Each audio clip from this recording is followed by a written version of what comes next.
Bismillahirrahmanirrahim. Assalamualaikum warahmatullahi wabarakatuh. Selamat pagi semuanya untuk LMEC 20 dan kepada Bapak Ismail MSI.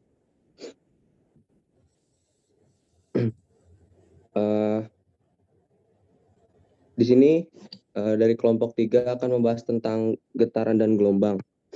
Sebelumnya di kelompok kami terdapat 10 anggota, yaitu ada Ahmad Rizky Wahyu Musti Wibowo, terdapat Elisa Getrotunada, Ihwanuddin Alwi, Masyitah, M. Nizar Solahuddin, M. Raffi Bagus AP, Raka Arya Satya, Taufik Iqbal Baihaqi, Yudhistira, dan Zafran Al-Tariq.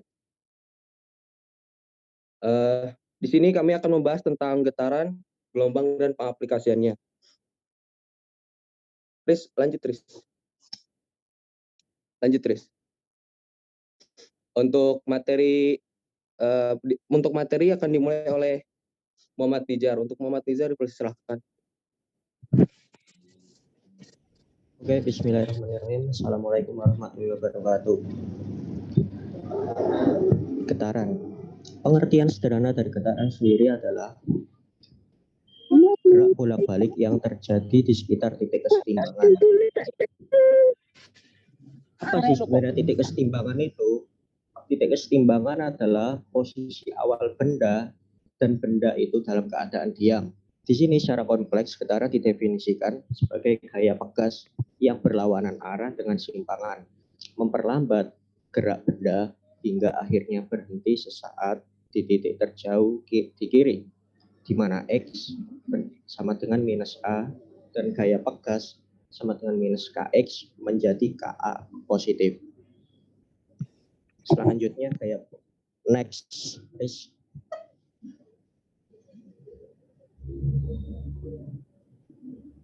Selanjutnya gaya pemulihan.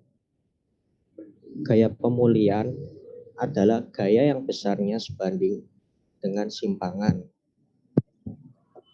yang selalu berlawanan arah dengan arah simpangan atau posisi disebut dengan gaya pemulihan tersebut. Ketika simpangan X berarah ke kanan dari titik kesetimbangan, maka nilai X menjadi positif. Gaya pegas sama dengan minus KX berarah ke kiri dan F menjadi negatif. Jadi gayanya tersebut menjadi negatif. Kemudian ketika simpangan X berarah ke kiri dari titik keseimbangan, nilai X-nya negatif, maka gaya pegasnya minus KX berarah ke kanan dan gayanya berubah menjadi positif. Selanjutnya,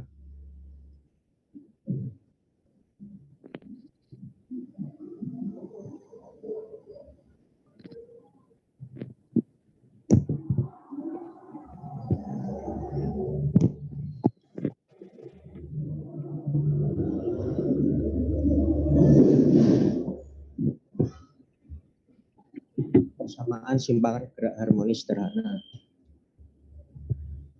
Diawali mulai dari MA sama dengan minus KX, MA plus KX sama dengan 0, D kuadrat X per DT kuadrat simpangan tadi plus K per MX sama dengan 0. Diambil X T asin omega T plus 0 theta. Ini omega T plus 0 theta itu sudut fase satuannya rad. Makin hancur. Sama dengan A cos omega T plus theta 0. Jadi persamaan simpangannya adalah XT sama dengan asin omega 0 plus theta 0. Dan persamaan kondisi awalnya XT sama dengan 0 asin theta 0. Padahal mami tahu gak ada airnya. Ya, baik, saya akan menyambung apa yang disampaikan. Tapi sebelumnya saya mohon maaf nggak bisa on cam karena saya kalau on cam dengan saya duduk. Di sini ada periode GHS. Di sini awalnya ada persamaan GAS, yaitu X sama dengan asin, omega plus 0. Di situ diturunkan lagi menjadi dx per dt sama dengan omega cos omega t plus theta 0. Terus diturunkan lagi menjadi d kuadrat x. Sebenarnya ini tuh nggak d kuadrat x per dt kuadrat.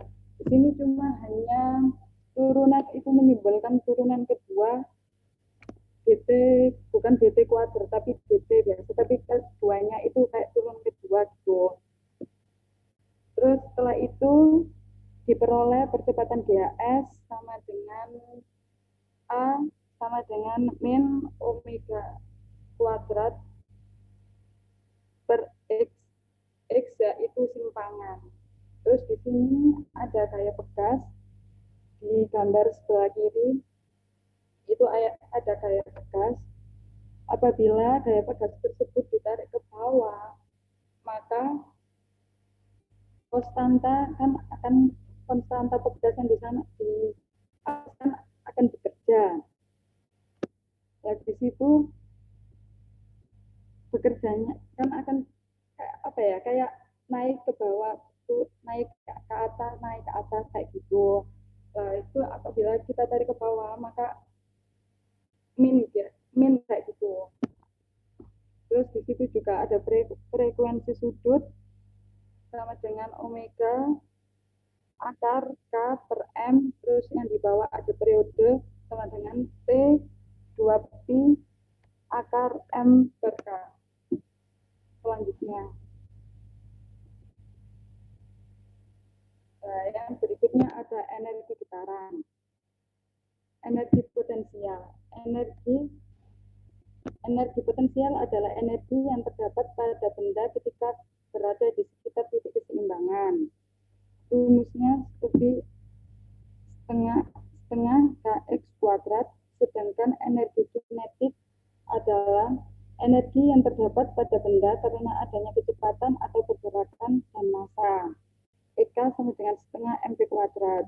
Maka energi mekanik adalah energi gabungan dari energi potensial ditambah energi kinetik, seperti rumus yang ada di bawah tersebut. Oke, selanjutnya.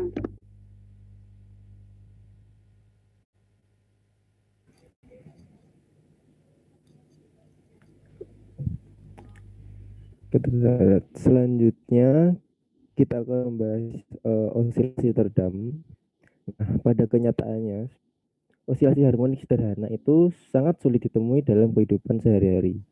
Sistem yang berosilasi secara harmonik mengalami gesekan dengan udara, sehingga simpangannya akan berkurang terhadap fungsi waktu. Gerakan osilasi sistem yang seperti ini disebut osilasi harmonik teredam. Menurut John Coley tahun 1997, osilasi harmonik teredam merupakan gerakan benda yang dipengaruhi oleh gaya penghambat atau redaman yang menyebabkan amplitude osilasi berkurang, sehingga perlahan terhadap waktu sampai akhirnya berhenti.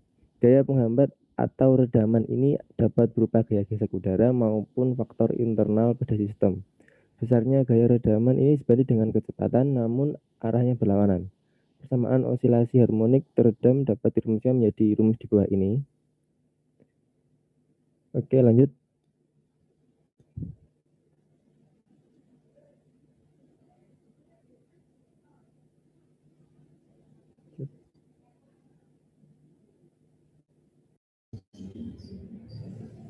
Ya.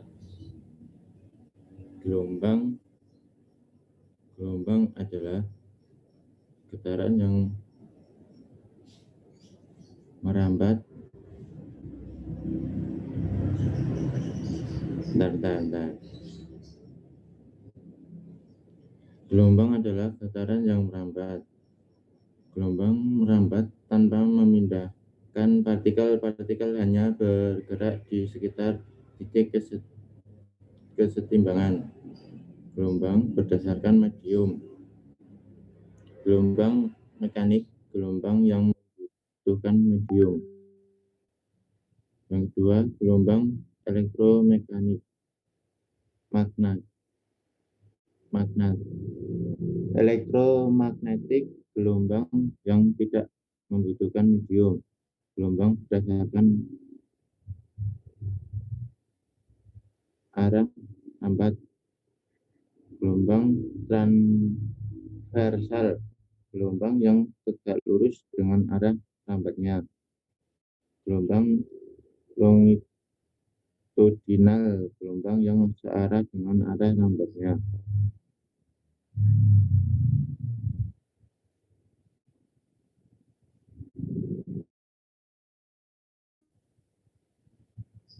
Amplitudo adalah simpangan terjauh yang dimiliki suatu gelombang. Panjang gelombang adalah gelombang transversal. Transversal adalah satu bukti dan satu lembah.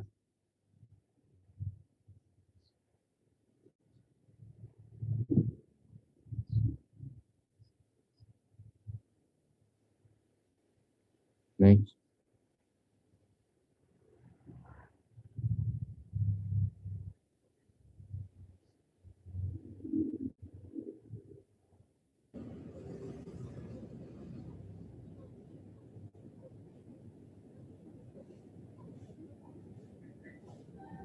Slide sebelumnya. Ya, itu tuh tadi yang tadi. Yang gelombang longitudinal.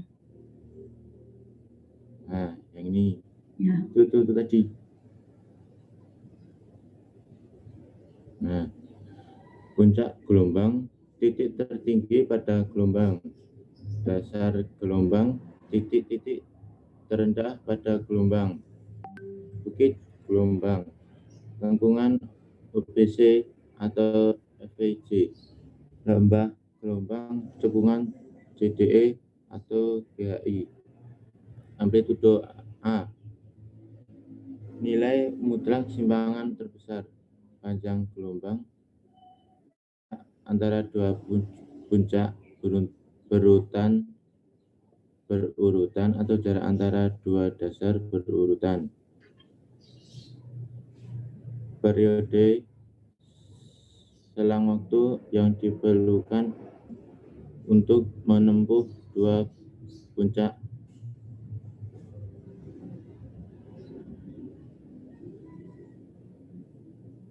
yang berurutan. Next. Besaran pada gelombang longitudinal. Gelombang longitudinal, panjang gelombang didefinisikan sebagai jarak antara dua pusat rapatan yang berdekatan atau jarak antara dua pusat regangan yang berdekatan. Maksudnya, tiap satu gelombang terdiri dari satu rapatan dan satu regangan. Spektrum gelombang elektromagnetik. Di sini udah ada sinar gamma, sinar X, sinar ultraviolet, cahaya tampak, inframerah, gelombang mikro atau radar, gelombang radio, dan TV. Bisa dilihat sendiri, itu semakin ke kanan, panjang gelombangnya itu semakin bertambah. Jadi yang memiliki panjang gelombang paling besar yaitu gelombang radio dan TV. Sedangkan untuk frekuensinya semakin ke kiri yang semakin besar, sehingga yang punya frekuensi paling besar itu sinar gamma. Dengan persamaan dasar gelombang elektromagnetik E sama dengan lambda kali F, sehingga dapat disimpulkan bahwa lambda itu berbanding terbalik sama frekuensi. Next. Gelombang berjalan dan gelombang stasioner. Gelombang dikelompokkan berdasarkan berubah atau tidaknya amplitudo gelombang. Gelombang berjalan adalah gelombang yang merambat dengan amplitudo tetap. Sedangkan gelombang stasioner adalah gelombang yang merambat dengan amplitudo berubah. Next.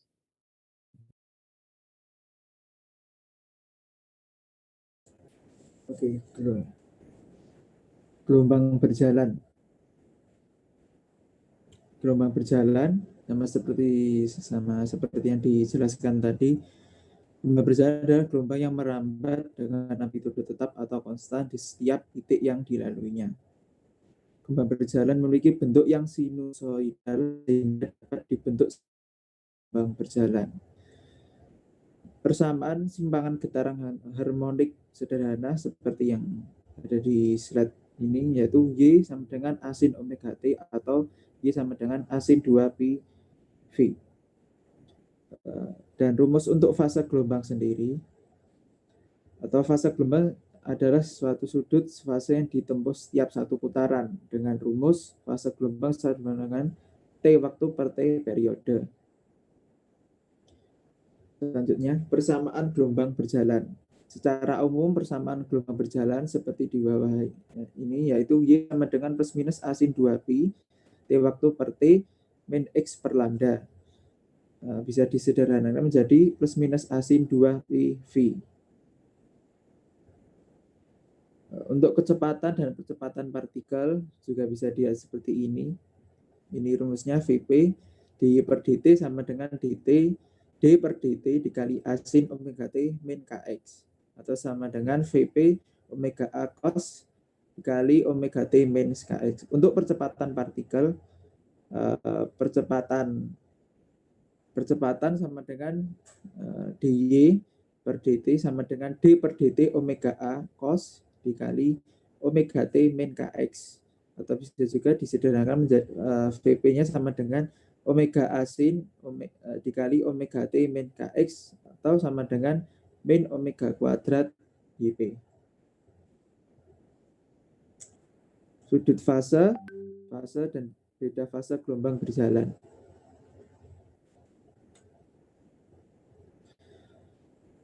Seperti yang contoh di bawah ini, sudut fase memiliki rumus omega t min kx 2pi dalam kurung t waktu per t periode dikurangi x per lambda.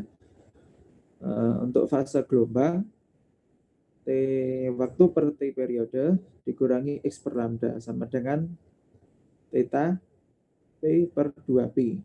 Untuk beda fase, delta V sama dengan min XB min XA. XA-nya yaitu yang di sini O sampai dengan A.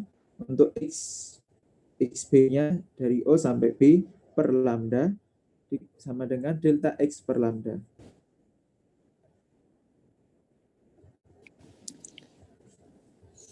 Gelombang stasioner. Prinsip superposisi linear, ketika dua gelombang atau lebih datang secara bersamaan pada tempat yang sama, resultan gangguan adalah jumlah gangguan dari masing-masing gelombang. Yang A itu mulai bertindihan sempurna, selingki 2 kali lebih tinggi dari kedua pulsa. Kedua pulsa saling menjauh. Formulasi gelombang stasioner pada ujung tetap, yaitu Y2 sama dengan min A sin atau min Kx dikurang omega T. Y2 sama dengan A sin dalam kurung Kx plus omega T. Resultan dari Y1 dan Y2. Y sama dengan 2 sin Kx cos omega T. Y sama dengan AS cos omega T. AS sama dengan 2A sin Kx. Letak simpul dan perut. Letak simpul yaitu xn plus 1 sama dengan 2n kali lambda per 4. N sama dengan 0, 1, 2, dan seterusnya. Xn plus 1 sama dengan 2n plus 1 lambda per 4. N sama dengan 0, 1, 2, dan seterusnya. Formulasi gelombang stasioner pada ujung bebas. Y1 sama dengan A sin dalam kurung min Kx dikurang omega T. Y2 sama dengan A sin min Kx dikurang omega T. Superposisi gelombang stasioner, Y sama dengan Y1 plus Y2. Y sama dengan 2A cos Kx sin omega T. Y sama dengan AS sin omega T. AS sama dengan 2A cos Kx.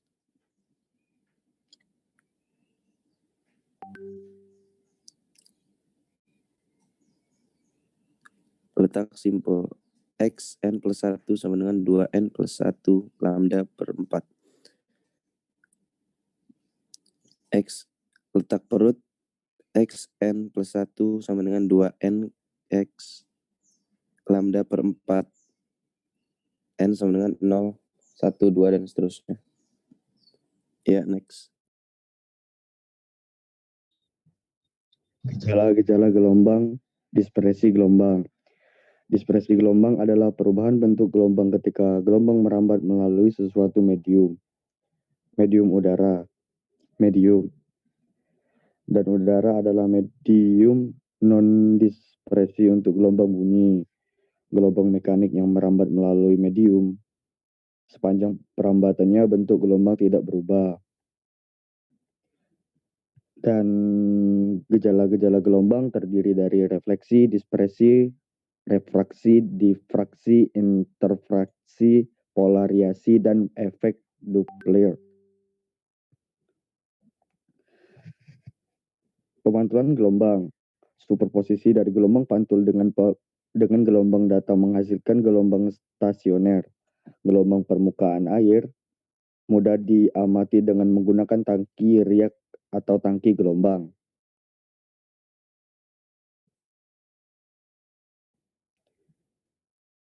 Refleksi pemantulan terjadi berdasarkan hukum pemantulan gelombang.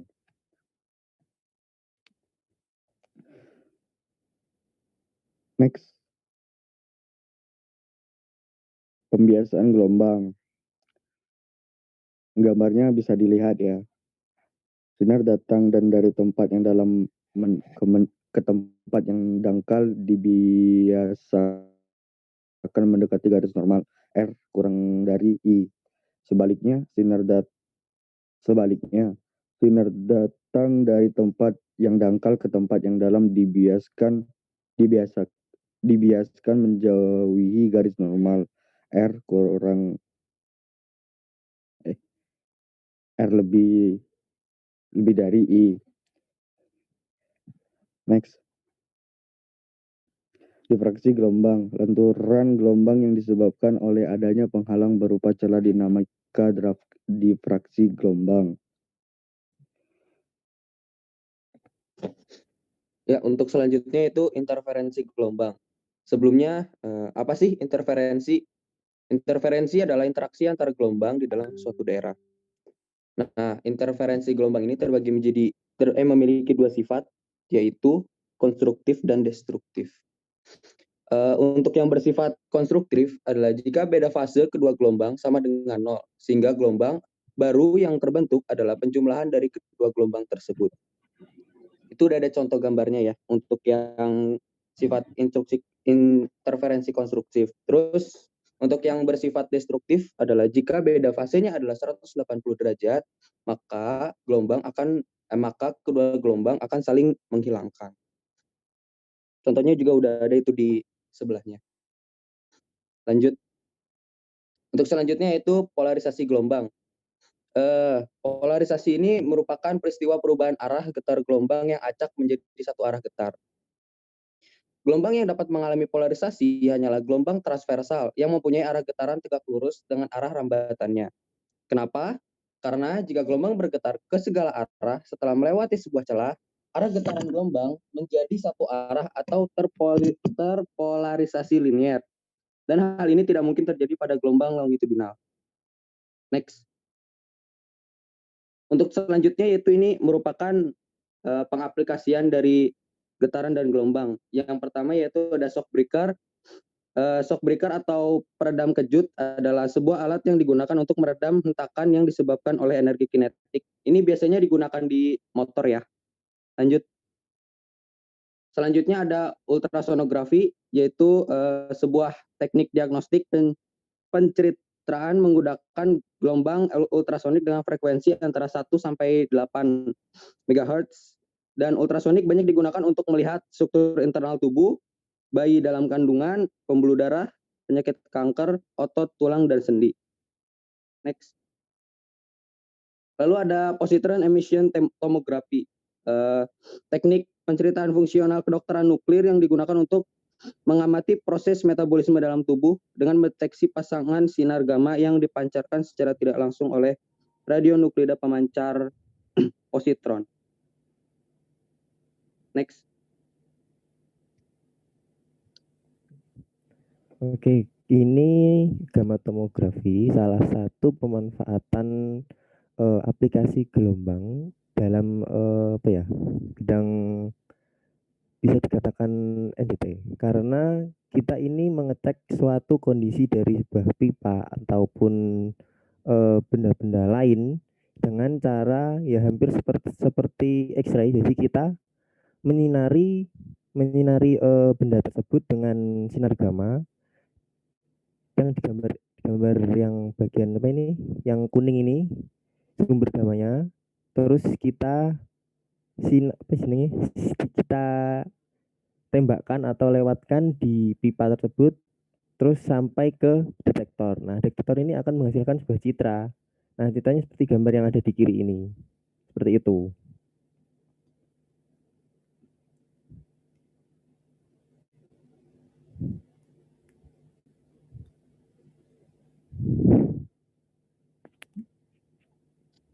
Untuk materi getaran dan gelombang sudah selesai. Apakah ada yang ingin bertanya?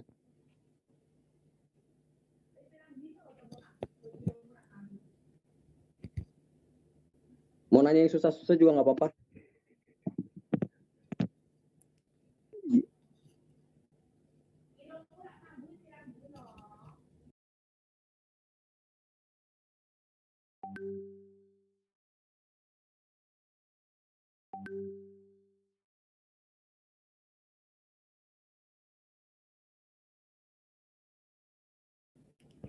Kalau dari kelompok yang presentasi juga mau tanya juga boleh, karena kan ada beberapa mungkin yang masih antar materi yang bingung bisa bertanya juga.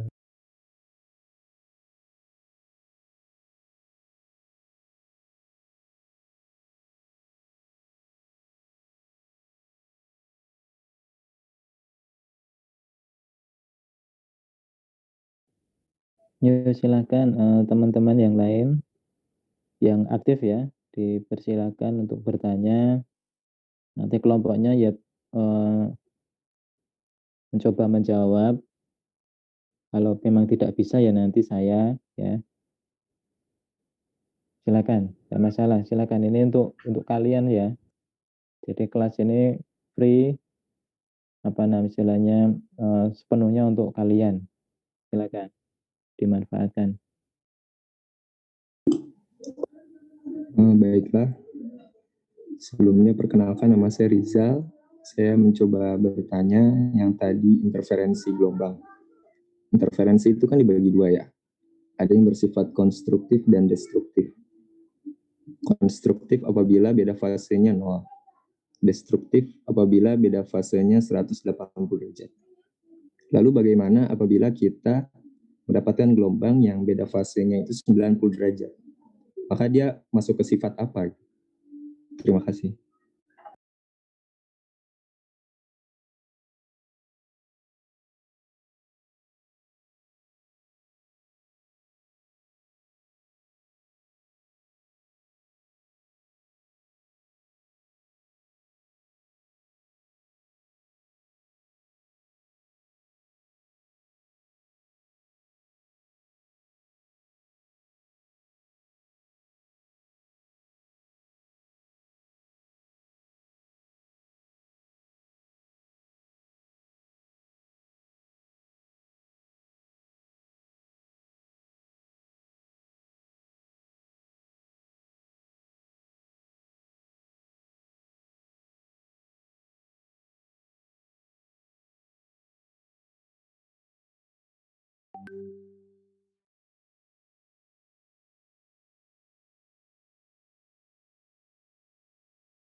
Untuk pertanyaan dari Rizal ditampung dulu. Apakah ada yang mau bertanya lagi?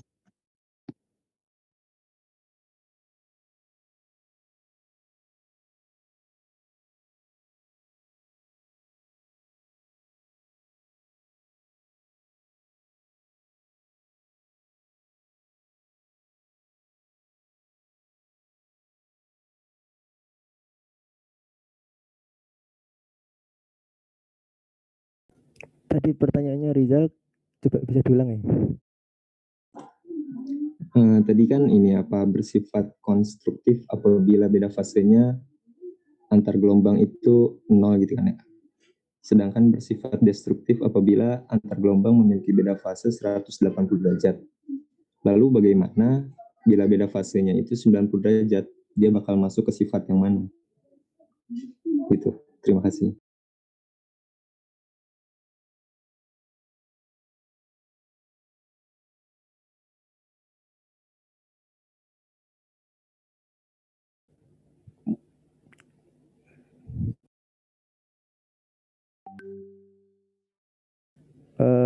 Gini, kan yang konstruktif itu bedanya yang 0. Berarti kan mereka saling menguatkan satu sama lain. Jadi besar besar amplitudo dari apa namanya itu gelombangnya, kedua gelombang itu kan sama.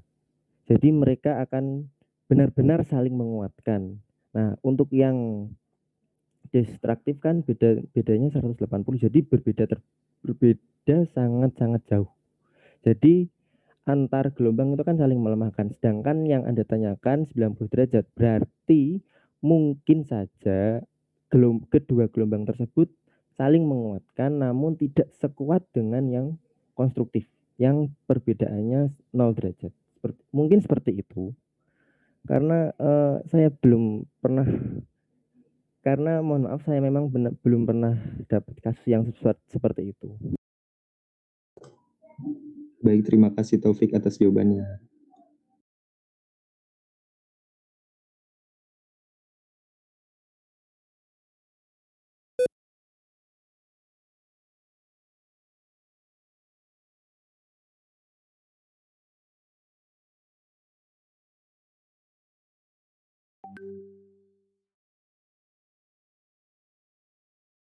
Apa ada yang ingin bertanya lagi?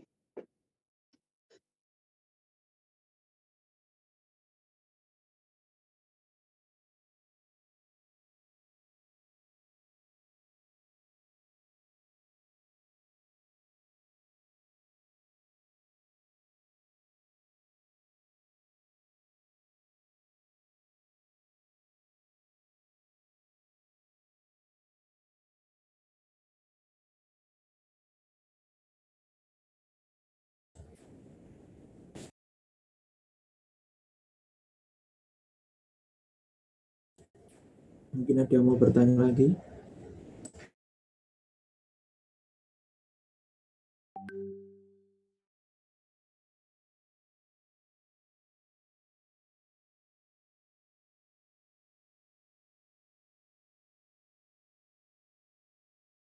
Mungkin pada bingung mau bertanya apa.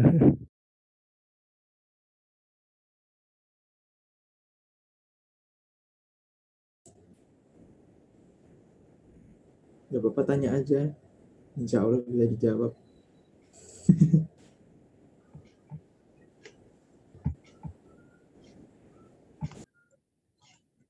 Kayaknya teman-teman udah nggak ada yang bertanya kayaknya. Gak bertanya, ini bertanya memang sudah jelas atau masih bingung gitu loh.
Sudah tidak ada yang ingin bertanya lagi?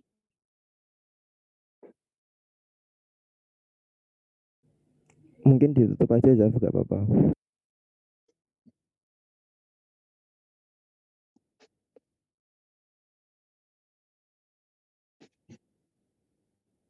Kalau sudah tidak ada yang ingin bertanya lagi, presentasi dari kelompok 3 akan segera ditutup.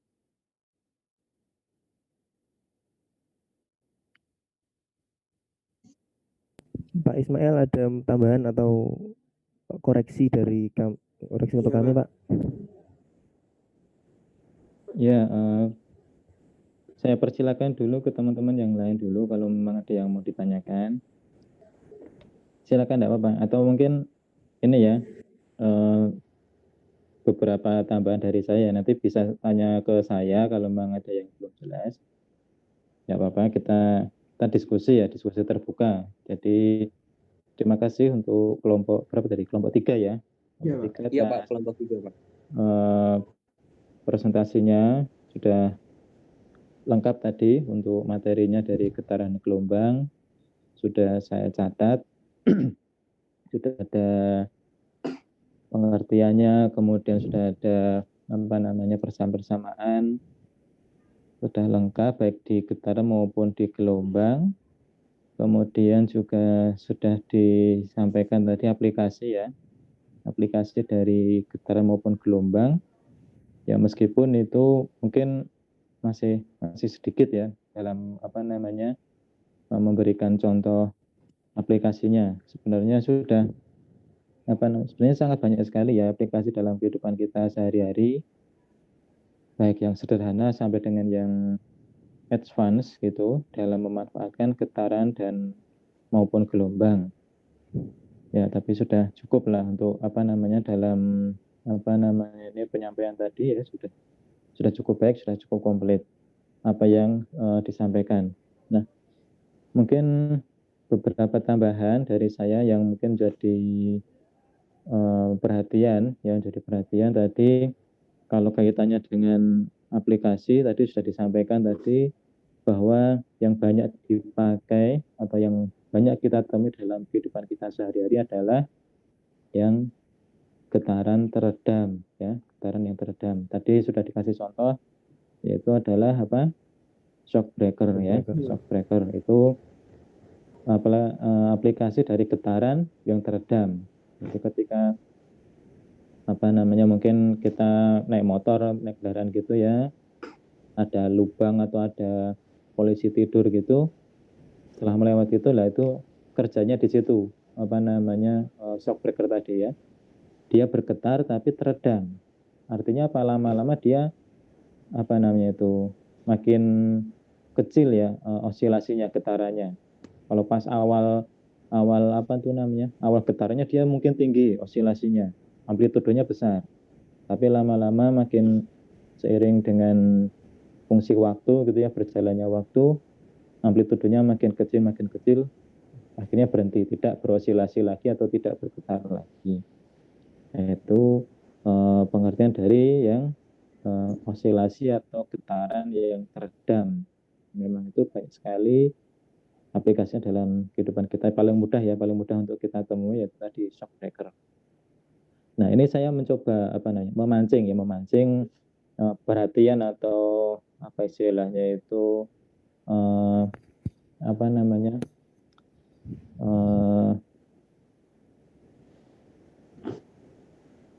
perhatian teman-teman semua dalam memperhatikan sekitar gitu ya, menganalisis dalam pemasangan shock breaker. Nah, ini pemasangan shock breaker nanti mungkin juga ada kaitannya nanti dengan kalian di semester-semester berikutnya.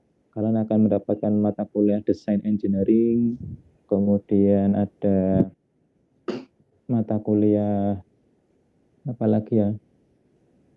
Ya mungkin yang kaitannya erat dengan desain engineering itu ya. Coba kalian mungkin mengamati. Ini yang ada di sekitar kita itu, beberapa motor ya, kendaraan itu ada yang shock breakernya 2, ada yang shock breakernya 1. Ya kan, contoh misalkan Matic itu kebanyakan 1 ya, kecuali yang Maticnya sudah gede itu kayak NMAX itu shock breakernya berapa? 2, Pak. 2. Tapi kalau yang Matic yang katakanlah cc-nya kecil itu ya, Honda Beat atau mungkin Vario apalagi ya, yang itu shock breakernya 1. Nah, itu mungkin bisa coba kalian ini ya, kaji gitu ya, diteliti. Wah, ini menarik kan gitu. Saya coba mengucek apa nih, penasaran kalian dalam kita memperhatikan sekeliling masalah shock breaker saja ya. Kenapa kalau yang sudah gede-gede itu motornya, dia shock breakernya itu 2. Kalau yang matic ya, ada yang 1, yang cc-nya kecil. Tapi untuk yang motor-motor apa istilahnya, yang motor laki gitu ya, kayak RX King apa mungkin apalagi ya, Honda CBR itu, dia shock breakernya berapa? Perhatikan enggak? Pak. Kalau motor cowok itu setahu saya ada yang 2, ada yang 1, Pak. Ada yang monoshock, ada yang 2, Pak. Ya, yang 1 yang monoshock dia di tengah gitu ya. Ya, di tengah-tengahnya swing arm. Nah, itu bisa kalian perhatikan. Pemasangannya itu juga beda-beda ya. Ada yang apa namanya tuh diagonal. Jadi posisi monoshocknya itu miring begini, diagonal ya, di tengah diagonal. Ada yang horizontal. Nah, saya ini agak unik ya. Jadi kalian coba mungkin perhatikan nanti mengapa konstruktor motor ya itu mengkonstruksinya seperti itu ya. Saya itu punya motor Kawasaki Athlete tahun 2007, dia monoshock tapi horizontal. Jadi shock breakernya itu lurus begini, 1 lurus. Kalau motor yang hampir sama bentuknya kayak Satria atau mungkin Honda Sonic itu dia monoshock miring. Ya, shock breakernya 1 miring. Atau mungkin juga moge-moge motor lagi yang lain itu juga dia miring. Tapi Kawasaki Athlete itu nanti kalian bisa searching gambarnya itu ya, Kawasaki Athlete itu dia monoshock itu horizontal, lurus, benar-benar lurus ini. Tapi selama ini saya mengendarai itu ya nyaman-nyaman aja gitu. Nah, itu nanti mungkin bisa kalian kulik-kulik gitu ya, kalian searching, kalian cari-cari info, menggugah penasaran kalian. Ini sama-sama masang shock breaker ya, sama-sama shock breaker, ada yang 1, ada yang 2, ada yang dia lurus vertikal ya, lurus vertikal, ada yang diagonal miring, bahkan ada yang horizontal, benar-benar lurus mendatar gini. Dan itu pengaruhnya ke kenyamanan dalam berkendara. Nah, teman-teman mikirnya kan ke sana. Tapi coba nanti kita cari lebih jauh ya, kita telisik lagi mengapa yang Kawasaki Athlete dia mendesain itu horizontal tapi masih nyaman gitu. Yang motor lebih gede ya, atau masih bentuknya mirip kayak Satria gitu, misalkan Satria itu fisiknya secara fisik juga mirip seperti Kawasaki Athlete, tapi dia masang ininya diagonal ya, diagonal.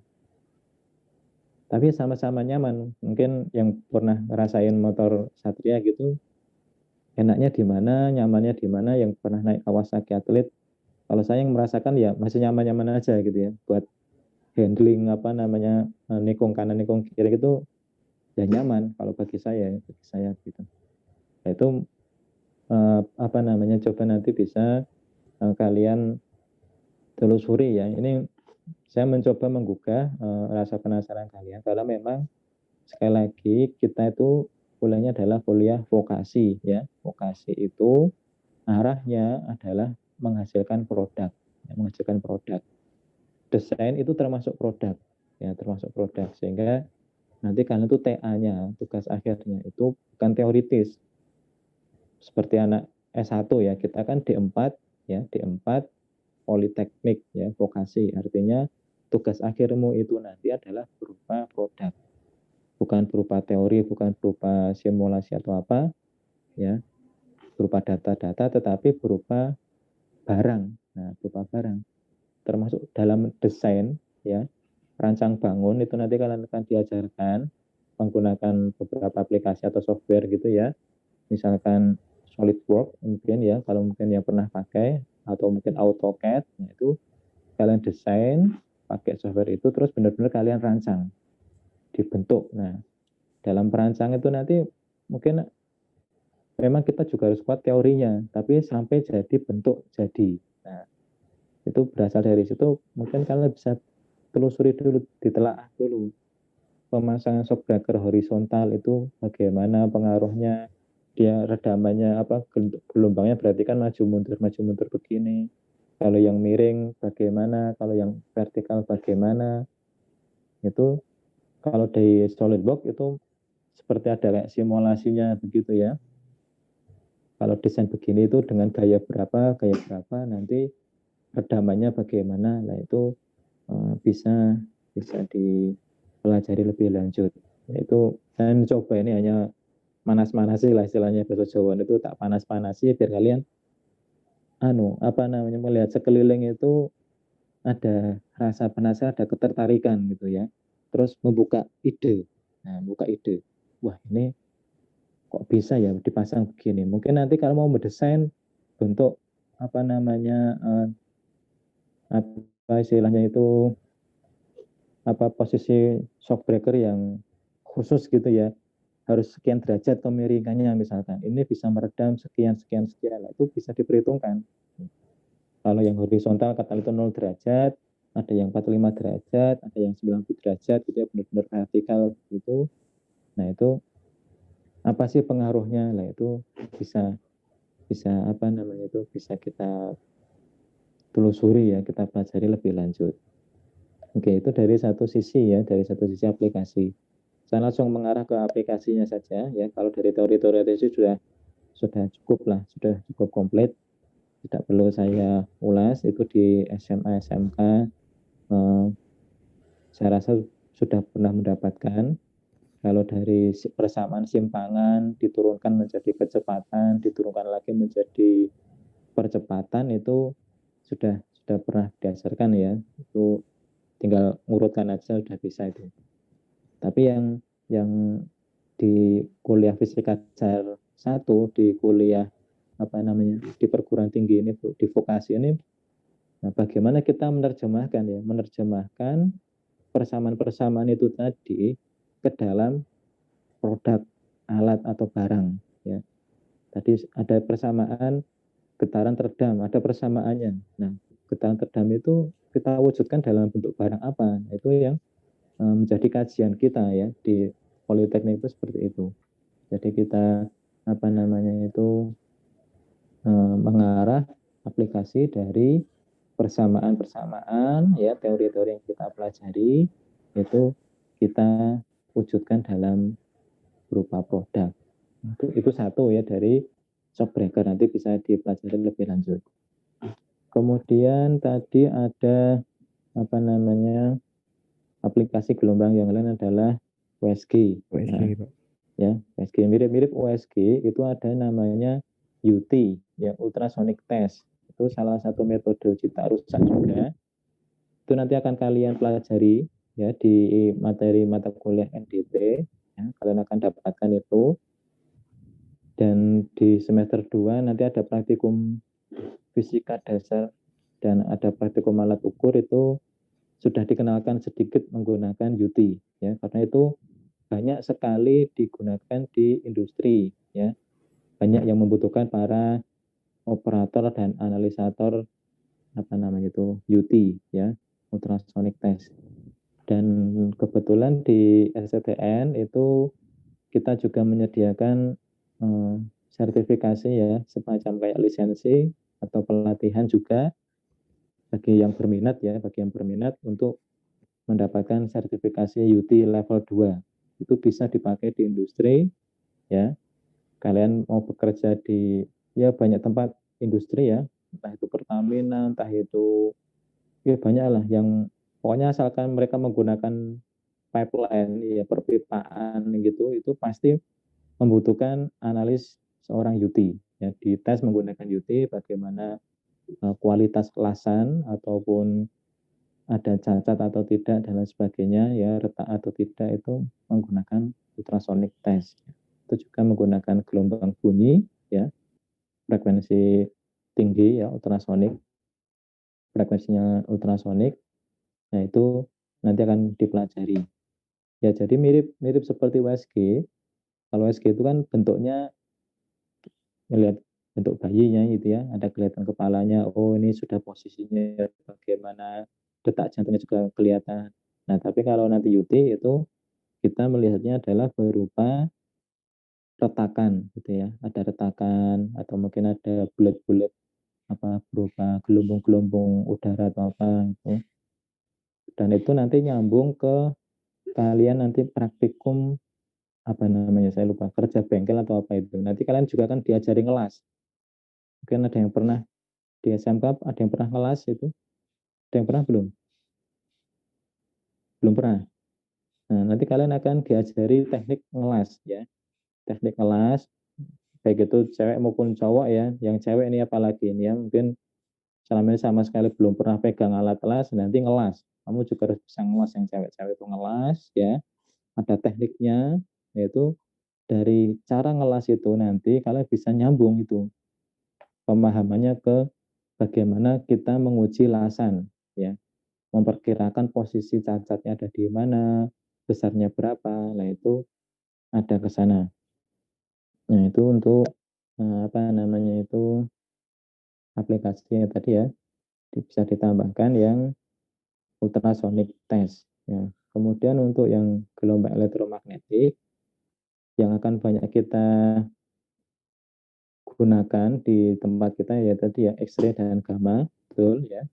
Karena itu merupakan radiasi pengion. Jadi kita juga harus bisa memahami nanti bagaimana proteksi radiasinya ya, menggunakan pelindung PB dan lain sebagainya, jaga jarak, jaga waktunya. Itu konsep-konsep proteksi radiasi juga kita penting untuk kita pelajari lagi, menggunakan X-ray, menggunakan gamma ray ya. Tadi sudah jelaskan, betul. Kita juga punya alatnya itu kamera gamma, apa namanya untuk ngecek pipa tadi itu. Jadi kamera gamma ya kayak kamera ya, kita memfoto pipa, tapi hasilnya adalah apa yang ada di dalam pipa tersebut. Yang tampak luarnya halus, tapi dalamnya kita tidak tahu itu ada retaknya atau apa, tidak bisa kelihatan. Ya, tapi kalau kita menggunakan gamma ray atau X-ray, nah itu bisa kita lihat struktur yang ada di dalam material yang kita uji. Entah itu menggunakan X-ray maupun menggunakan gamma ray.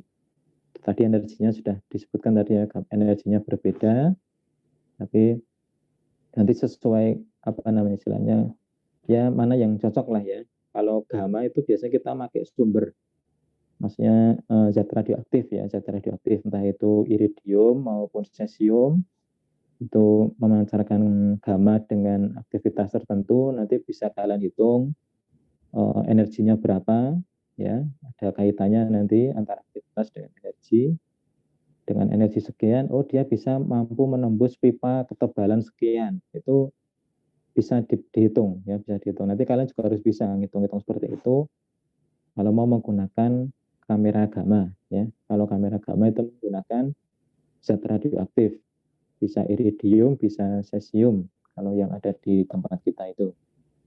Nah, kalau X-ray itu tidak pakai sumber, ya tidak menggunakan zat radioaktif, tapi menggunakan tegangan tinggi ya. Mungkin ada alat generator sinar X gitu ya, X-ray generator atau pesawat sinar X itu menggunakan tegangan tinggi. Nanti silakan, nanti kalian juga akan pelajari skema ya, apa istilahnya itu teorinya bagaimana X-ray itu bisa muncul ya. Sinar X itu asalnya dari mana kok dia bisa menghasilkan sinar X. Kalau sinar gamma tadi jelas ada sumber radioaktif, dia memang aktif memancarkan sinar gamma, sudah tinggal aktivitasnya berapa, energinya berapa, selesai. Tapi kalau untuk X-ray ini ada mekanisme tersendiri ya, bagaimana kita proses energi apa itu tadi tegangan tingginya itu bisa sampai menghasilkan sinar X ya.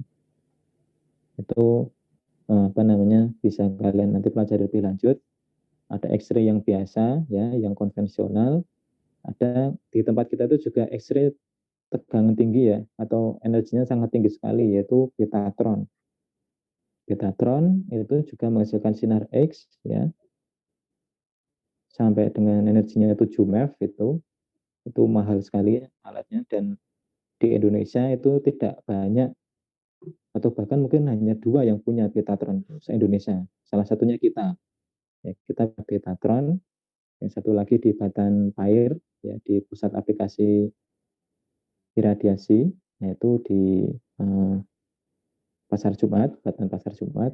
Satunya kita punya Betatron itu luar biasa. Tidak ada kok perguruan tinggi punya Betatron selain kita, itu kayaknya tidak ada. Itu karena memang kita mendukung apa namanya NDT ya, uji tak rusak, yang merupakan salah satu core keunggulan STTN dibandingkan yang lain. Jadi semua alat-alat NDT itu kita lengkapi. Kita punya sinar X-ray, punya UT, punya Betatron, komplit ya, lengkap. Semua untuk menunjang, untuk apa namanya, mempersiapkan teman-teman semuanya itu lulus ya, punya kemampuan yang mumpuni lah di bidang NDT. Itu kalau X-ray yang dari Betatron itu lebih tinggi lagi energinya ya, sampai 7 MeV tadi itu, sehingga biasanya digunakan untuk ngecek ini apa namanya, struktur beton penyangga jembatan ya, atau mungkin apa ya yang tebal-tebal gitulah. Beton itu bisa tembus. Kalau mungkin sekarang di Jakarta itu kan banyak proyek pembangunan jembatan, apa, jalan layang, MRT dan lain sebagainya, itu ya ada pancang-pancang beton yang besar-besar. Nah, itu tampak luarnya kan mulus halus, nah dalamnya gimana enggak tahu. Itu ada retak sedikit sekali itu kan efeknya bisa macam-macam ya, bisa bahaya. Nah, itu bisa kita uji dengan Betatron. Pakai gamma enggak bisa tembus, pakai X-ray biasa enggak bisa tembus. Nah, bisa itu pakai Betatron ya, kita ujinya sampai ke sana. Mungkin itu beberapa tambahan yang bisa saya sampaikan. Tadi pertanyaan cukup bagus ya. Dan ini sudah mulai ini apa namanya istilahnya ada ketertarikan gitu ya, apa istilahnya, kayak penasaran gitu. Kalau penasaran itu silakan aja, apa namanya itu, tanyanya yang unik-unik aneh-aneh gitu, enggak apa-apa. Ya itu hasil dari rasa penasaranmu itu kamu sampaikan aja. Kalau tadi apa tadi interferensi yang destruktif itu kalau 180 derajat, yang konstruktif kalau 0. Nah, gimana kalau 90? Atau gimana kalau sudutnya 30, 45, 60, 90 dan sudut-sudut yang lain. Nah, itu sudah mulai ini apa namanya ada rasa penasaran gitu ya. Penasarannya ya tadi silakan dibangun terus ya, dibangun terus penasarannya. Piye nek ngene. Nah, atau kemungkinan-kemungkinan lain yang mungkin kita coba apa namanya itu tambahkan. Tadi sudah dijawab dengan ya, sudah betul ya tadi ya. Jadi apa namanya yang konstruktif itu kalau 0 itu yang maksimum ya, maksimum. Yang destruktif maksimum itu ya 180. Jadi kalau ada sudutnya itu sudah mengarah ke destruktif ya. Konstruktif tadi maksimum kan dijumlahkan ya, akhirnya jadi makin kuat ya, makin kuat. Itu kalau 0. Kalau sudah ada sudutnya 10, 20, 30 itu sudah makin melemah. Nah, habis yang namanya destruktif benar-benar saling meniadakan itu kalau 180 ya. Jadi tadi sudah dijawab dengan tepat sekali. Jadi masuknya ya tengah-tengah tadi ya. Itu bisa dikatakan konstruktif, bisa dikatakan destruktif, tapi konstruktif tidak sekuat kalau 0, kalau destruktif ya belum selemah kalau 180. Itu sudah tepat sekali untuk dijawab seperti itu. Jadi apa namanya, silakan nanti teman-teman yang lain kalau ada yang ingin ditanyakan, rasa penasaran apapun itu bisa disampaikan ya. Memang kita berangkat apa namanya itu dari rasa penasaran ya istilahnya ya. Sebentar. Nah, apa namanya untuk nanti kita melihat permasalahan-permasalahan yang ada di sekitar kita itu apa namanya dari masalah-masalah yang ada itu coba kita telusuri. Mungkin ada tambahan dulu dari teman-teman yang ada yang ingin ditanyakan, silakan, nggak apa-apa. Hanya ke saya boleh, tidak usah malu-malu ya terkait materi getaran maupun gelombang dan aplikasinya. Yang pekan depan itu yang khusus bunyi ya. Jadi gelombang bunyi dan aplikasinya. Nah, tadi untuk aplikasi gelombang bunyi sudah disinggung tadi, ada USG, ada UT, ada nanti masih ada banyak yang lain ya. Kita memanfaatkan gelombang bunyi itu sudah cukup banyak aplikasinya. Gimana, silakan kalau ada teman-teman yang lain ingin bertanya.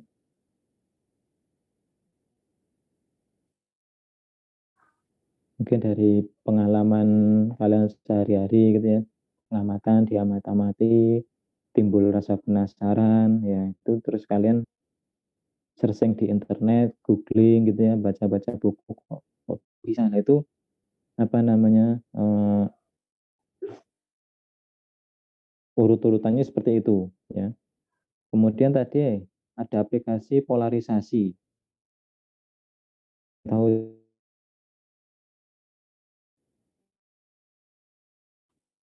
kan disebutkan ada peristiwa kehidupan dari yang memanfaatkan fenomena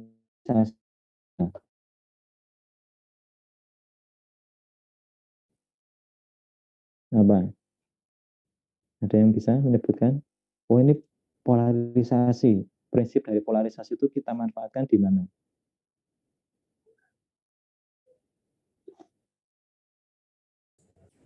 Mungkin pelangi, Pak. Pelangi itu bukan polarisasi, itu ya? Dispersi ya. Dispersi itu kan dari cahaya putih terdispersi menjadi magico hebinio ya. Istilahnya beda lagi, itu dispersi. Film 3 dimensi bukan, Pak? Yang kacamata Film, polarisasinya, Pak. nah, kacamata polarisasi yang paling gampang itu loh, apa namanya? Sunglass itu ya. Apa itu namanya? Kacamata pantai, apa istilahnya orang ngatain itu. Jadi polarisasi itu ya sebenarnya itu kan penyerapan energi cahaya atau intensitas lebih tepatnya ya. Intensitas suatu cahaya itu diserap. Ya, diserap oleh material ya, material polarisator kita sebutnya seperti itu, sehingga intensitasnya berkurang. Sehingga kalau kita menggunakan kacamata matahari itu ya, atau kacamata pantai orang katakan itu, melihat matahari itu tidak silau. Bisa itu sudah ada material khusus ya, apa namanya, yang memang dia bisa menyerap intensitas matahari. Kalau kaitannya dengan cahaya, intensitas itu terang atau redup itu intensitas ya. Jadi kalau cahaya terang itu intensitasnya tinggi, terang. Tapi kalau redup intensitasnya rendah. Nah, pada siang hari itu intensitas mataharinya tinggi sekali, terang sekali. Tapi kalau kita menggunakan kacamata itu, kita bisa lihat, oh itu tidak silau. Ya. Kalau kaca film berarti masuk ya, Pak? Masuk film ya. Di kamera itu kan juga ada lensa polaroidnya kan, ya. Kamera itu juga bisa.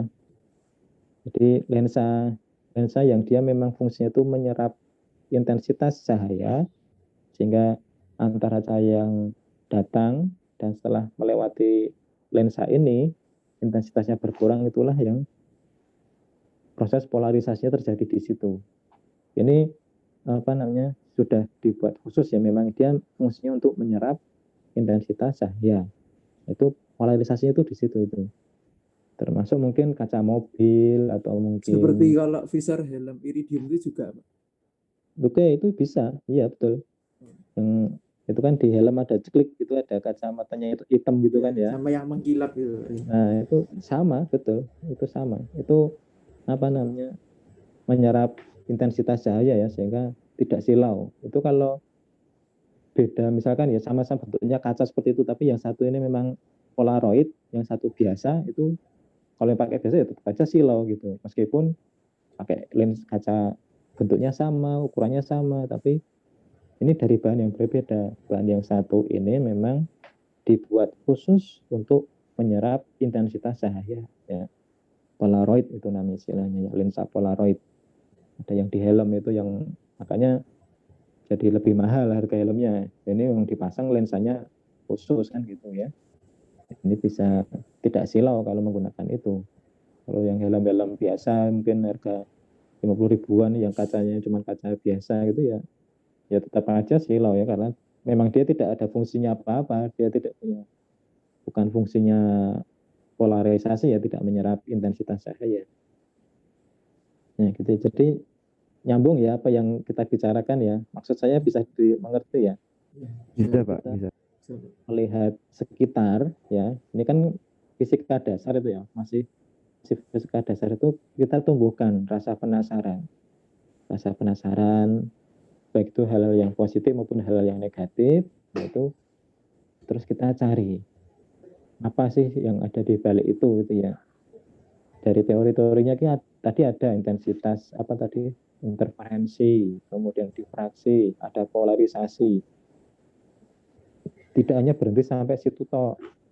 Kita cari ini aplikasinya apa sih masing-masing dari ini itu.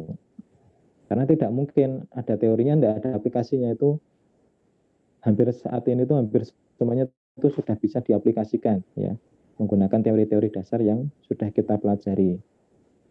Yang interferensi konstruktif destruktif itu bisa dimanfaatkan di mana? Ada yang tahu enggak? Interferensi. Mungkin ada yang tahu? Aplikasi apa ya, alat apa yang memanfaatkan konsep interferensi cahaya?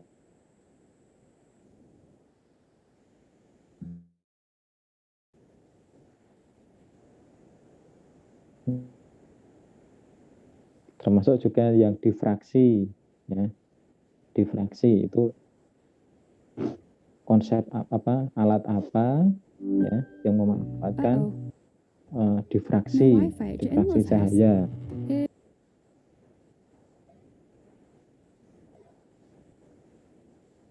Jadi tidak ini ya apa namanya, tidak berhenti di teori, tahu interferensi, difraksi, polarisasi begini, tapi karena kita di politeknik yaitu sampai ketemu ujungnya tuh ini jadinya alat apa sih yang memanfaatkan ini gitu. Ada yang sudah ketemu? Mungkin sambil browsing itu silakan apa Pak? Kalau interferensi di sini tulisannya itu Pak, warna-warni pada lapisan minyak di atas air. Nah, itu yang fenomena yang alat. Kita ngomongnya ke alat. Alat atau apa istilahnya? Teknologi interferensi apa yang ini Pak. itu? CD Pak. Nah, CD apa ini? CD celana dalam. Bukan CD compact kaset, disc, Pak. compact disc ya. Compact disc. Pernah lihat ya? Sekarang jarang ini yang orang pakai compact disc. Sekarang orang pakainya flash disk ya. Iya Pak, lebih cepat. Nah, compact disc itu kalau saya tuh dulu masih sering ini nyimpan data itu pakai compact disc, ini di burning. Nah, dulu saya skripsi itu ini di burning ya. Maksudnya disimpan di CD piringan compact disc itu atau DVD lah. Nah, itu cara membaca dan menulisnya itu menggunakan konsep interferensi. Nah, di laptop kalian itu kan ada, kalau yang masih model lama itu kan masih ada slot apa tuh namanya? CD-ROM. Iya. Masih ada Pak. Itu masih ada ya. Yeah. Kalau yang sekarang baru-baru itu kan sudah tidak ada semua tuh, sudah tipis-tipis, dihilangkan. Terus dilepas, disendirikan menjadi eksternal gitu. Iya. Jadi terlepas sendiri, tidak integrated dengan laptopnya. Nah itu drive-nya itu namanya apa itu? Diberi nama apa? DVD-RW. Bukan, istilahnya apa? Optical drive, gitu? Optical ya. Oh iya, optical. Drive. Itu kan yang baca isi CD ya Pak. Nah, itu kan istilahnya disebutnya, tempatnya itu adalah optical drive. Ya. Optik itu kan cahaya. Nah, cahaya yang apa yang dipakai di situ itu adalah interferensi tadi itu. Baca dan menuliskannya itu menggunakan konsep interferensi. Nah, itu disebutnya optical drive itu ya. CD-ROM atau kalau yang resminya itu kalian bisa baca, itu mungkin di explore apa-apa itu ya. Misalnya optical drive ya. Optical drive itu adalah ini optik ya, tadi kan menggunakan cahaya, yang dimanfaatkan adalah konsep dari interferensi ya. Oke, itu udah punya jawabannya ya. Jadi CD itu tadi ya, dalam proses membaca data yang ada dalam CD tadi itu menggunakan konsep interferensi. Nanti kalau lebih detailnya bisa kalian browsing interferensinya bagaimana sih, kok kita nyimpan data di sini, data entah itu dokumen apapun itu bisa dibaca. Nah, itu bagaimana? Itu bisa lebih lanjut lagi. Kalau yang difraksi apa? Difraksi contohnya. Cahaya melewati ventilasi, Pak. Nah, ya melewati ventilasi. Itu kurang kecil itu ukurannya. Ventilasi itu masih gede. Difraksi itu syaratnya apa difraksi? Melewatinya adalah celah sempit. Celah sempit, ya. Pak. Celah kecil sekali. Kalau laser kecil. ke rambut bisa ya, mungkin mirip ya, hampir bisa ke sana. Jadi kalau pengertian difraksi tadi apa? Cahaya kan belok. Gitu. Iya, Pak. Pembelokan atau pelenturan tadi disampaikan tadi, pelenturan. Melentur itu kan dia apa tadi ya? Ya bahasa mudahnya belok ya, lintasannya tidak lurus. Kalau cahaya itu aslinya kan dia lintasannya lurus ya. Kita arahkan kemana ya lurus ke sana. Kalau kita main laser pointer itu kita nyalakan laser pointer ke depan ya lurus ke depan. Nah, tapi ada kejadian unik yang disebut difraksi itu jika cahaya ini melewati celah sempit. Nah, sempitnya ini seberapa sempit? Sempitnya itu ukurannya adalah lebih kecil dari ukuran panjang gelombang cahaya yang kita gunakan. Misalkan laser pointer. Laser pointer itu kalau saya baca di manual booknya itu rata-rata panjang gelombangnya adalah 600 nanometer. Ya, 600 nanometer. Kalau tidak salah ya, kalau tidak mikrometer atau nanometer saya lupa. Angkanya kira-kira segitu itu laser pointer. Nah, kalau laser pointer itu kita lewatkan ke suatu celah atau suatu lubang yang ukurannya ya bisa kisi, bisa apa namanya lubang, kalau bisa kita bikin misalkan ya lubang yang lubangnya itu lebih kecil dari ukuran panjang gelombangnya tadi, maka akan mengalami difraksi. Kita melewatkan laser pointer ke kisi difraksi, nanti di sebelah sana di layarnya itu tidak lurus ini apa namanya berkas sinarnya yang melewati kisi difraksi ini, bahkan mungkin ada banyak nanti, ada beberapa titik. Nah, terang. Kita cuma punya satu ini laser pointer satu, kita nyalakan klik gitu. Tapi di sana nanti ada banyak sekali, ada titik-titik merah laser pointer. Kok bisa begitu? Itu karena melewati celah sempit tadi itu. Dia terbelok-belokkan itu berkasnya, ada yang ke sana, ada yang ke sana, ke sana. Nah, celah sempitnya ini berapa ukurannya? Pokoknya harus lebih kecil dari ukuran panjang gelombangnya. Kalau panjang gelombangnya 600 nanometer ya lebih kecil dari itu ukuran lubangnya. Maka kita bisa mengamati fenomena difraksi cahaya, di mana cahaya itu bisa belok. Nah, yang advance ya itu kita gunakan dalam aplikasi XRD ya, X-ray diffraction. X-ray diffraksi itu kita bisa melihat struktur dari atom. Itu apa sih kayak panduannya begitu ya. Kita melihat struktur atomnya kristal ini bagaimana itu kita bisa mengamati. Nanti juga ada uji XRD, nanti bisa kalian searching lebih lanjut ya tentang XRD, X-ray diffraction. Bagaimana kita bisa melihat struktur atom ya, struktur atom dari kristal material apa misalkan gitu ya, entah itu ya kita bikin senyawa atau apa dalam bentuk butiran atau padatan begitu, terus kita struktur atomnya bagaimana sih ini. Nah, itu bisa kita lihat. Kita bisa analisis menggunakan XRD ya. Dengan XRD itu bisa kan tahu struktur atomnya atau struktur kristalnya. Nah, itu aplikasi-aplikasi bisa referensi, difraksi, polarisasi. Nah, itu beberapa itu sudah saya coba kenalkan ke teman-teman. Mungkin ada yang sama sekali belum tahu ya.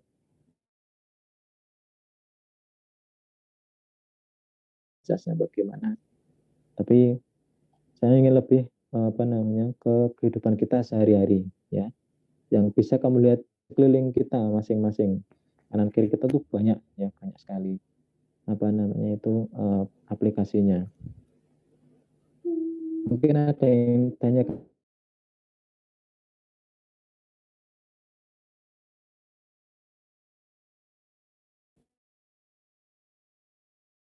tentang mikroskop, Pak. Nah, itu termasuk aplikasi pemanfaatan cahaya gelombang itu dalam sifat yang mana, Pak? Dispersi atau interferensinya atau apanya gitu, Pak? Spektroskopi, Pak. Spektroskopi apa ini?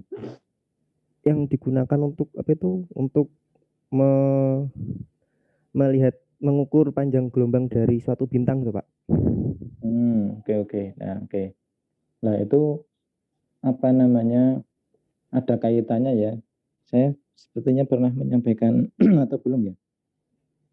Jadi ada kaitan antara warna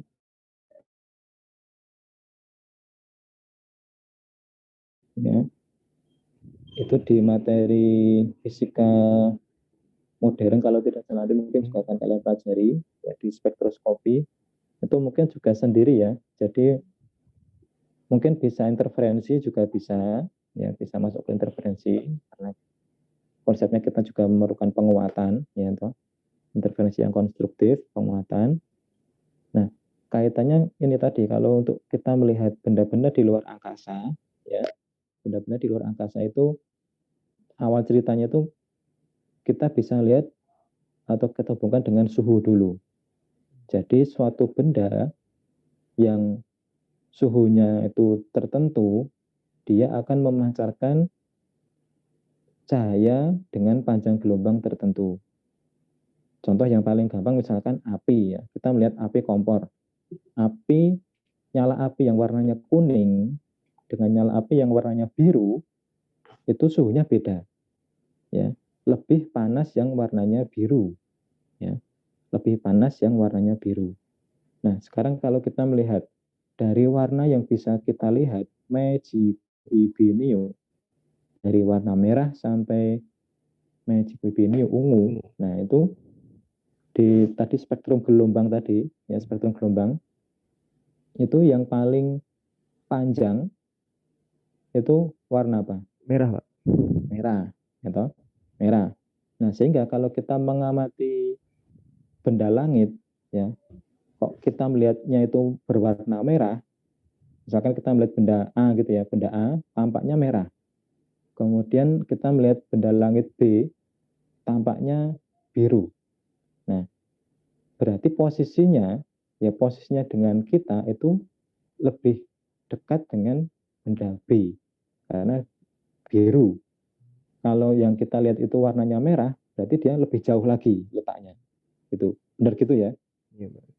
Benar gitu kan ya? Yang sudah pernah belajar astronomi. Karena itu antara warna itu asalnya dari suhunya. Ya, warna itu muncul dari suhu yang dia pancarkan. Ada kaitan itu nanti, ada yang rumus C sama dengan lambda T apa itu saya lupa itu, yang konstanta Wien itu loh, nanti coba hukum Wien, Pak. Hukum Wien. Nah, hukum Wien itu kan menghubungkan antara suhu dan panjang gelombang. Nah, jadi bisa kalian cek ke sana mengapa kok benda langit itu bisa memancarkan cahaya, karena dia punya suhu ya, punya suhunya, ada memancar punya panas lah. Nah, panasnya itu bisa kita tangkap, ya. Dia memancarkan warna apa? Dengan konsep tadi magic wibinio, kalau merah itu dia paling jauh gitu. Panjang gelombangnya paling besar. Sehingga oh berarti yang warnanya merah letaknya lebih jauh, ya letaknya lebih jauh. Kalau yang warnanya lebih mengarah ke magiku mungkin kuning, mungkin hijau, mungkin biru, nah, atau ungu. Kalau ungu itu berarti dekat sekali nih dengan bumi kita, itu benda yang kita amati ini.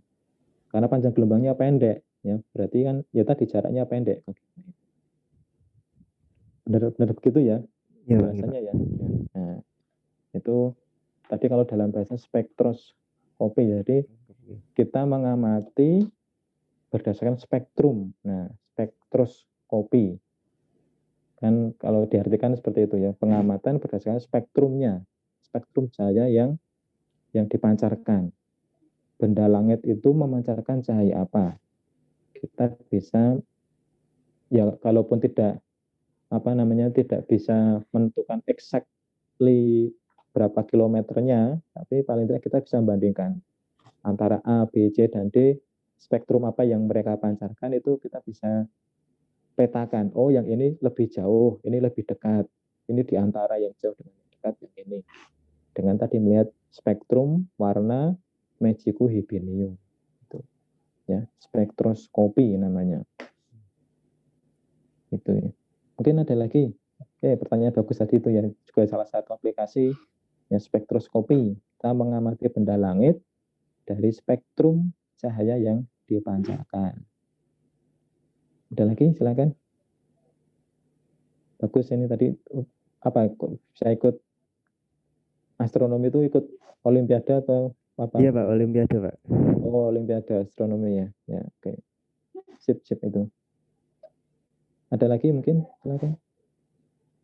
Saya tanya dengan cahaya, gelombang ya, gelombang yang mekanik ya, tadi kan gelombang bunyi ya, karena membutuhkan medium itu gelombang mekanik, atau tadi ada gelombang elektromagnetik ya, termasuk cahaya itu kan gelombang elektromagnetik, X-ray, kemudian gamma, cahaya tampak ya, magic wibinio itu cahaya tampak, itu juga masuk gelombang elektromagnetik ya, bisa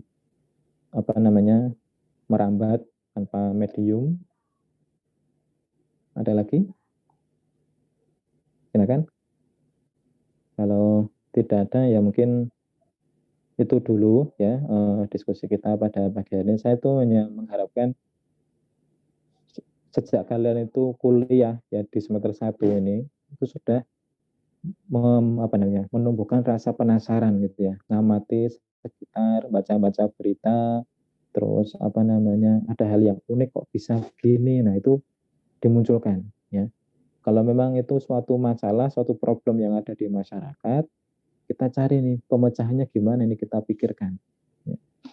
Ini saya tertarik ini satu ya, mungkin sebenarnya ini di materi yang kemarin terkait dengan suhu dan kalor itu ya. Ini pengalaman nyata nih.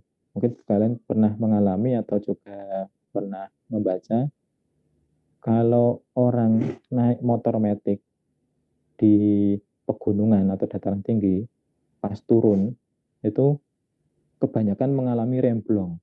Pernah dengar berita itu enggak? Mungkin kalian pernah alami. Iya Pak. Pernah alami ya? Kamu pernah alami?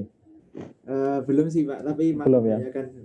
Nah, saya tuh pernah ngalami sendiri ya. Alhamdulillah itu selamat. Itu waktu itu saya sama istri dan anak-anak itu main ke daerah Tawangmangu, itu kan daerah pegunungan gitu ya.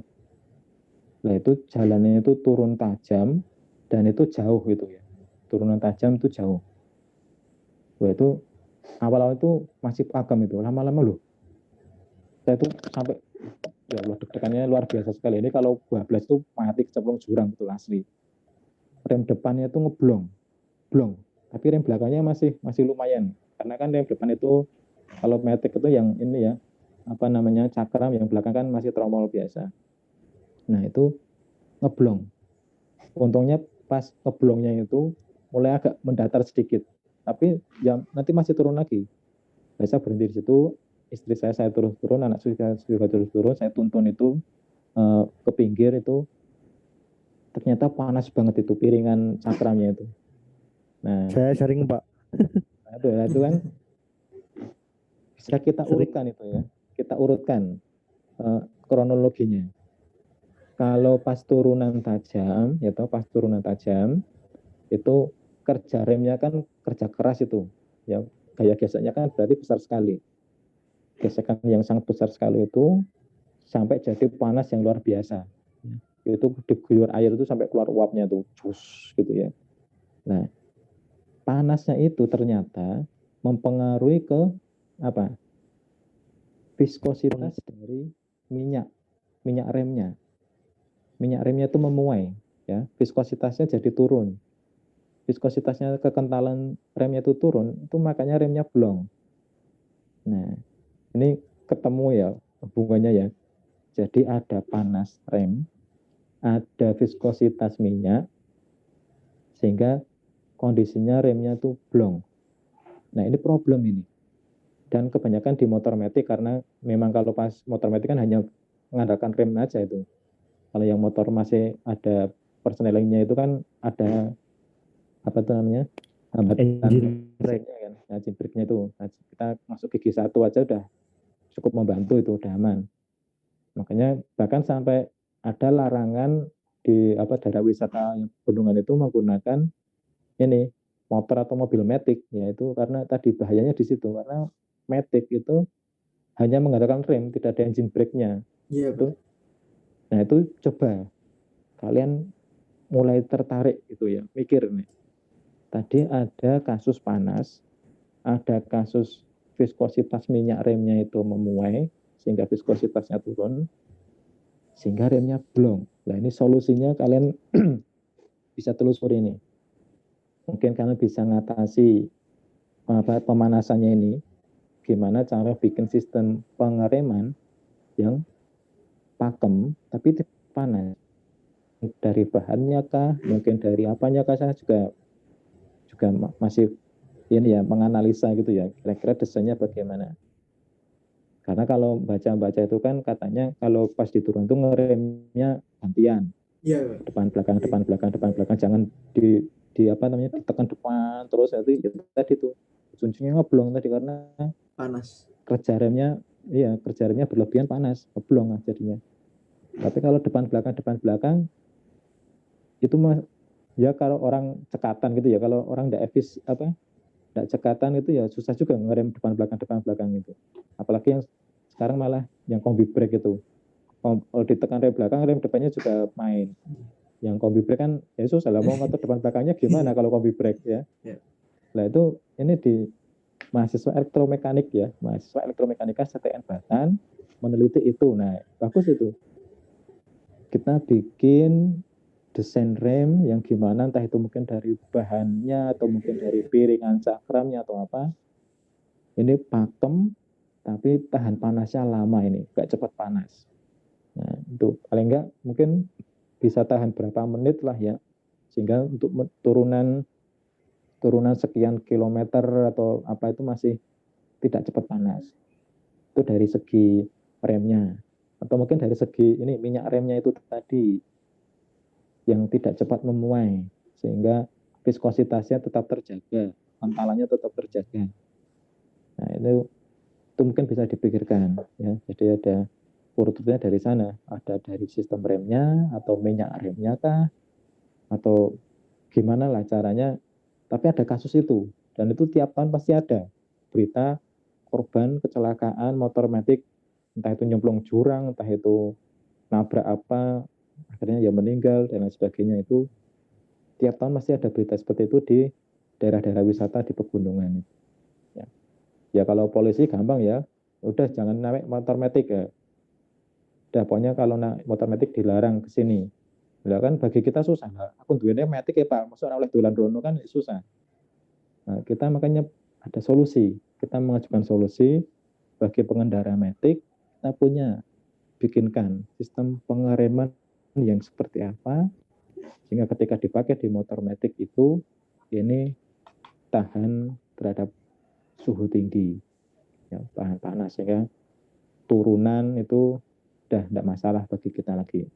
Itu Itu salah satu ini penasaran, atau mungkin kita lihat baca-baca berita problem-problem itu banyak sekali di sekitar kita itu yang harusnya itu mengusik perhatian kita itu. Nah itu yang ingin coba saya tanamkan ya teman-teman semua di fisika dasar ini.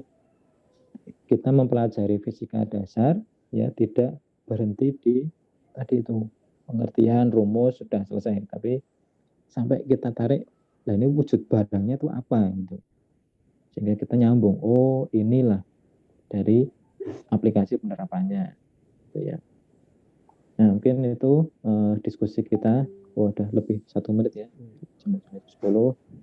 Terima kasih saya ucapkan untuk kelompok 3 yang sudah presentasikan, dan saya terus mengharapkan keaktifan kalian dari teman-teman yang lain ya untuk bertanya. Ya kalaupun tanyanya nanti nunggu tanya ke saya silakan, enggak masalah ya, tapi juga biar kelasnya ini hidup 2 arah ya, dari kalian untuk kalian, yang presentasi juga teman kalian sendiri, tanya ke teman sendiri ya. Kalau mungkin tanya ke saya sungkan atau takut ya enggak usah takut, yang enggak rata apa-apa ke juga ya.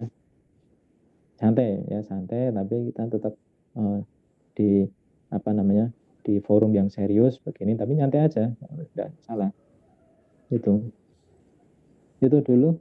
Mungkin kalau nanti ada yang masih lanjut diskusi bisa hubungi saya selalu welcome ke semua teman-teman, mau tanya kapanpun ya, WA saja saya, Pak mau tanya ini gini silakan ya. Soalnya tadi ini kita susah, masih belum ketemu ya, masih ada yang belum pernah ke kampus juga, belum tahu kampusnya kayak apa gitu ya. Jadi ya kondisi seperti ini, tapi saya berusaha untuk bagaimana bisa dekat dengan teman-teman semuanya. Saya tidak membatasi diri harus hubungi saya jam berapa, silakan kapanpun, hari Minggu, hari Sabtu, hari libur, tanggal merah, silakan. Tidak usah pekewuh istilahnya, dalam bahasa Indonesianya apa ya, tidak usah ragu-ragu untuk menghubungi saya ya. Kalau ada yang ingin ditanyakan, didiskusikan, bisa menghubungi saya kapanpun ya. Itu dulu. Terima kasih atas perhatian teman-teman semua dan presentasi yang luar biasa tadi dari kelompok 3. Saya akhiri dulu. Wassalamualaikum warahmatullahi wabarakatuh. Waalaikumsalam warahmatullahi wabarakatuh. Terima kasih Pak. Terima kasih Pak. Ya, sama-sama. Nanti pekan depan terakhir ya kayaknya ya. Iya Pak. Iya, pekan depan terakhir Pak. Kelompok berikutnya, nanti pekan berikutnya sudah ujian akhir kayaknya. Ya, saya izin live ya. Terima kasih. Iya Pak. Yo tangi. Tahu berarti. Tangi.